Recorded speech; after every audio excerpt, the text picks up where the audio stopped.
Bonjour, nous sommes le mercredi 31 janvier 2024 et nous allons parler des chiffres de la délinquance. Délinquance, la majorité des crimes et délits encore en hausse en 2023.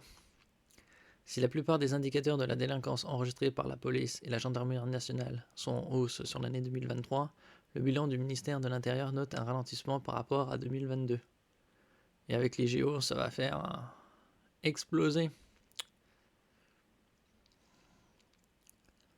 La majorité des crimes et délits ont augmenté en 2023, en particulier les atteintes aux personnes, selon un bilan du service statistique du ministère de l'Intérieur, SSMSI, publié mercredi 31 janvier. A noter que si la plupart des chiffres de la délinquance enregistrés par la police et la gendarmerie nationale sont en hausse en 2023, le SSMSI note un ralentissement par rapport à 2022. Dans le détail, les coups et blessures volontaires ont augmenté de 7%, et les atteintes intimes et tentatives de 10%. L'augmentation des violences de même type, plus 8% engagées depuis 2018, se poursuit et reflète, selon le SSMSI, une propension plus forte des victimes à déposer plainte. Dans le sillage de l'affaire Weinstein, fin 2017, et du mouvement MeToo, de libération de la parole. Néanmoins, seuls 5% des victimes de ces violences ont déposé effectivement plainte en 2021, selon la dernière enquête vécue et ressentie en matière de sécurité. Une baisse notable des vols et violences dans les transports en commun. Les homicides passent la barre symbolique des 1000 victimes, 1010 plus 5%, et les tentatives d'homicide explosent, 4055 plus 13%. La hausse des destructions et dégradations volontaires, plus 3%, la plus forte enregistrée depuis 2018, est portée par l'explosion de ces infractions lors de la semaine d'émeutes urbaines, plus 140%, entre le 27 juin et le 3 juillet, consécutive à la mort de Naël, tué par un policier à Nanterre. Parmi les baisses notables, les vols et violences dans les transports en commun, moins 10% en moyenne, même si les violences X y progressent, plus 4%. Les vols violents sans armes, moins 8%, et les vols sans violence contre les personnes, moins 3%. Les auteurs de crimes ou délits sont, à une large majorité, âgés de 15 à 24 ans. Cette fameuse jeunesse.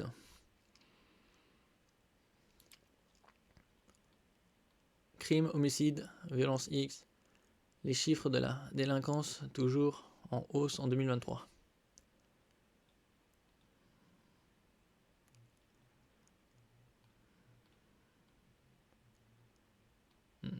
Les cambriolages en légère hausse, les vols avec violence en baisse.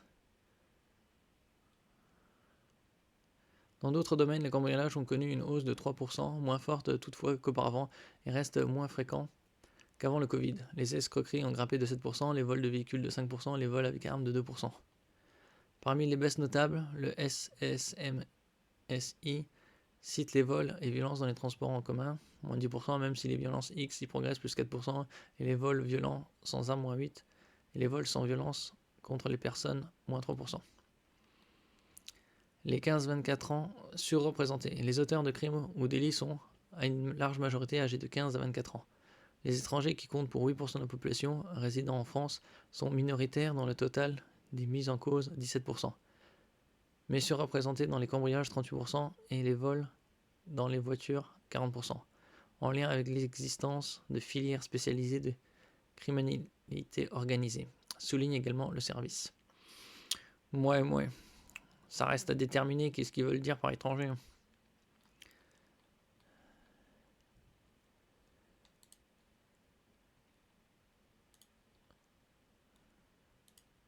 Les chiffres de la délinquance sont sortis. Nous allons voir infographie. Les chiffres de la délinquance ont été publiés dans le ministère de l'Intérieur mercredi 31 janvier. On y découvre que les coups et blessures volontaires sur personnes de 15 ans ou plus, aussi bien dans le cadre familial qu'en dehors, les violences X et les escroqueries enregistrées par les services de police et de gendarmerie sont globalement en hausse sur l'ensemble du territoire. Parmi les autres indicateurs, les évolutions territoriales sont particulièrement contrastées pour les vols violents avec armes, notamment en Outre-mer. Les vols violents sans armes, la baisse à Paris expliquant la moitié de la baisse nationale. le trafic de stupéfiants avec des fortes variations dans une vingtaine de départements et les homicides plus nombreux en Outre-mer. Paris et les départements des grandes métropoles expliquent une part importante des évolutions enregistrées pour l'usage de stupéfiants et les vols sans violence. Taux d'homicide en hausse. En France métropolitaine, le taux d'homicide pour 100 000 habitants en 2023 est de 1,3, une augmentation de 3,4% entre 2022 et 2023 selon les chiffres du ministère. Alors ici, on a une carte des nombres d'homicides pour 100 000 habitants enregistrés dans les régions sur la période 2021-2023. Ça va de 0,7 à 3,7. Alors, le 0,7, c'est pour la Bourgogne-Franche-Comté. Après, c'est 0,9 pour le Grand Est et le pays de la Loire. Auvergne-Rhône-Alpes, ils sont à 1,1, comme la Nouvelle-Aquitaine, le Centre-Val de Loire et la Bretagne. Après, c'est l'Occitanie 1,3 avec Île-de-France, puis la Normandie 1,4, Hauts-de-France 1,6, Provence-Alpes-Côte d'Azur à 2,6 et finalement la Corse à 3,7.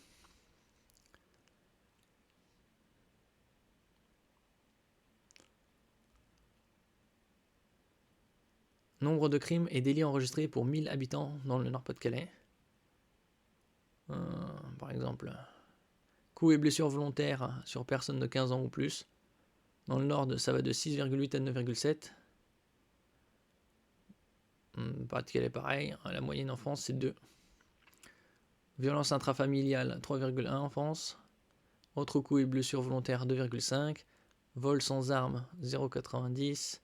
Vol sans violence contre des personnes 9,6. Cambriolage de logement 3,3. Vol de véhicule 2,1. Vol d'accessoires sur véhicule 5,2. Destruction et dégradation volontaire 7,9. Usage de stupéfiants 3,9. Trafic de stupéfiants 0,7. Escroquerie 6,5. Et vous, qu'en pensez-vous? Est-ce que ces chiffres reflètent la réalité ou ils sont grandement minimisés? Merci pour votre écoute. N'oubliez pas de mettre un j'aime, un commentaire, de partager et de vous abonner. À la prochaine fois.